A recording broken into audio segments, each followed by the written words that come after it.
दोस्तों नमस्कार, जय हिंद। आप इस समय हमें देख रहे हैं रोहिणी, नई दिल्ली से। और दोस्तों रोग कैसा भी हो उसका उपचार है, उसका समाधान है, उसका इलाज भी है। कुछ रोग ऐसे होते हैं दोस्तों जो इंसान को मानसिक रूप से और शारीरिक रूप से, साथ ही साथ फाइनेंशियली भी झकझोर के रख देते हैं, तोड़ के रख देते हैं। और हमारे एक फैमिली मेम्बर्स हैं जिनको कैंसर डायग्नोज हुआ है, उनका ट्रीटमेंट चल रहा है यहाँ के एक फेमस और credible hospital Rajiv Gandhi cancer hospital में। और उस हॉस्पिटल के अंदर भी दोस्तों एक प्रेयर रूम है। इसका अर्थ है कि कहीं ना कहीं जब ईश्वर चाहता है उसके आधार पर ही हम लोग एक कठपुतली की तरफ बने हुए हैं। ईश्वर के अनुसार ही अगर हमारे कर्म में है या हमारे समझिए हमारी किस्मत में या नसीब में रोग लिखे हैं तो रोग हो जाएगा। ऐसे बहुत से उदाहरण हैं जिन लोगों ने कभी न तम्बाकू का सेवन किया, न शराब का सेवन किया, लेकिन उनको भी कैंसर हो गया था दोस्तों। और प्रेयर कर सकते हैं हम लोग और ईश्वर लंबी उम्र प्रदान करे जो भी कैंसर से पीड़ित लोग हैं। राजीव गांधी हॉस्पिटल में बहुत सारे कैंसर पेशेंट्स आते हैं। यहाँ पे हर तरह का पेशेंट हमने देखा है। यहाँ पर कुछ दिनों से हम यहाँ पर हैं अपने फैमिली मेम्बर के साथ में। और चाहे लंग कैंसर हो, ब्लड कैंसर हो, और बहुत सारे पैनक्रियाटिक कैंसर हो, स्टमक कैंसर हो, बहुत सारे कैंसर के पेशेंट्स यहाँ पर हैं। और राजीव गांधी हॉस्पिटल के अंदर भी एक प्रेयर रूम बना हुआ है।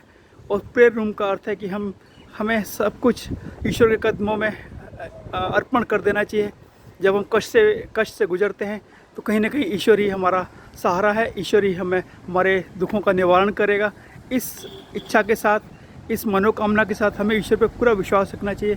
और दोस्तों इसके साथ ही एक और इम्पॉर्टेंट सब्जेक्ट है। कुछ लोग ऐसे होते हैं जिनको डायग्नोज करना एक्सटर्नली पॉसिबल नहीं है। हमें नहीं पता हम किस हाल में हैं, किस प्रकार हमारी बॉडी बिहेव कर रही है, किस प्रकार हम जीवन जी रहे हैं, हमें कुछ उसका अंदाज़ा भी नहीं है। फॉर एग्ज़ाम्पल जैसे कैंसर के पेशेंट्स हैं, उनको ऐसा कुछ लगता ही नहीं है कि यार बाहर से ये इनको कैंसर होगा, लेकिन जब कुछ इंटरनल डायग्नोसिस की जाती हैं, टेस्ट किए जाते हैं, तब मालूम पड़ता है इनको कैंसर है। और इसी प्रकार किडनी के पेशेंट्स हैं, कार्डियक के पेशेंट हैं। इसका अर्थ है एक और इम्पॉर्टेंट सब्जेक्ट है जिसके ऊपर हमें ध्यान देना चाहिए, हम सभी को ध्यान देना चाहिए, वो है हेल्थ इंश्योरेंस। यहाँ पर हमने कुछ पेशेंट्स को देखा, उनके पास हेल्थ इंश्योरेंस है। दोस्तों यदि आप अपने हाउस घर के फैमिली के एक रिस्पॉन्सिबल पर्सन है, हेल्थ इंश्योरेंस पर ध्यान दीजिए और आपके फैमिली मेम्बर्स का भी इंश्योरेंस कराइए। उससे बहुत फैसिलिटी मिल जाती है।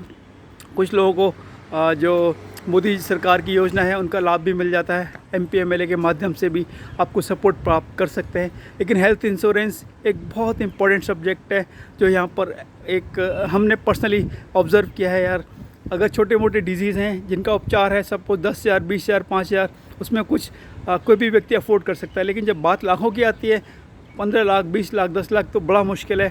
हम लोग क्योंकि ऑलरेडी मेंटली परेशान है कोई व्यक्ति, और जब उसको इतना बड़ा रोग लगता है तो फाइनेंशियली भी वो टूट सकता है।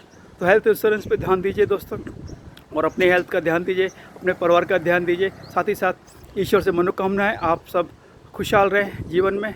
हाँ, इस समय हम बांके बिहारी मंदिर रोहिणी में हैं। अपने परिवार के जो सदस्य हैं उनके लिए लंबी आयु की मनोकामना कर रहे हैं दोस्तों। और सभी जो भी रोगी हैं, इस रोग से पीड़ित हैं, उन सब की ईश्वर मनोकामना पूर्ण करे, उनकी काया निरोगी करे, उनको लंबा जीवन प्रदान करे दोस्तों। जय हिंद, जय भारत।